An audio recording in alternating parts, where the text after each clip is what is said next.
Walang iya ka, Elijah! Lalakohin mo lang din pala ako. Nagpilit pa ako magpakara kay Jake. Tapos gagantayin mo lang ako. Wala akong kwenta. May masulat-sulat ka pa ng mga kanta. Ang dami pala namin. Sana mamangga ka, Elijah! Mamatay ka na!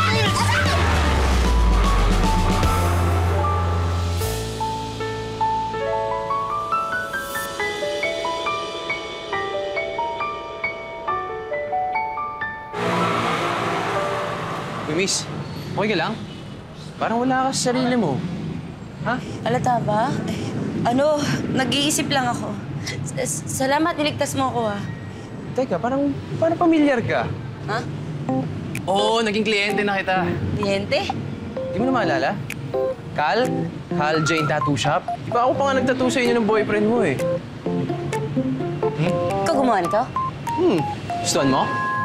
Nagya ka! Kasalanan mo to eh. Bakit mo ko tinatuan? Teka, ba't mo sinampan? Kasi break lang kami. O paano to ngayon? Paano mo tatanggalin to? Ba't ako ba namilit sa inyo? Di sana pinigilan mo ako! Yan ang hirap sa inyo. Gusto nyo pag nagtattoo kayo, may connection kayo, tsaka ng boyfriend mo. Tapos pag naghiwalay kayo, pagsisisihan nyo? Dapat kasi pinag-iisipan mong mabuti bago ka mag-tattoo. Ako? Bakit ako? Ako na ngayon niloko. Tapos ako yung may kasalanan. Ginusto ko ba maloko ako?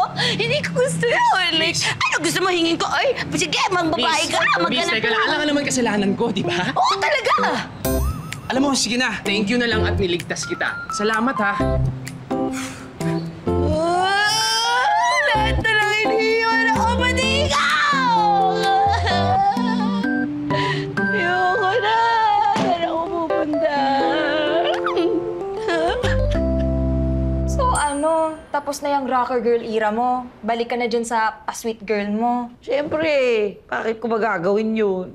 Una naman kasi sa lahat, hindi mo naman bagay yung galong look, no? Ewan ko ba kasi sa'yo kung bakit palagi mo na lang minamatch yung itsura mo sa kung sino mang jowa mo. At saka, eto pa ha, hilatsa pa lang ng mukha nung Elijah na yun halata mo naman ng babaero. Diyos ko. Siyempre, bukalista ng banda, matik, maraming babae yan. Oo na, alam ko na. Natuto na nga ako, di ba? Nahuli ko na nga eh. Di ka kasi nakikinig sa akin di ba? Never, ever, ever fall in love with an artist. Bakit? Anong gagawin ko?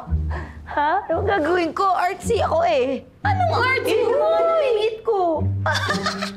Huwag mo nga akong niloloko, Zoe. Bagsak ka kaya sa art studies ng college. Ni stick figures na, hindi ka marunong mag-drawing. Oo na. Okay na.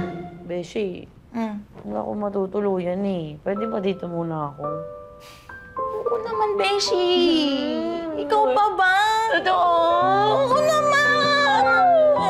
Wait.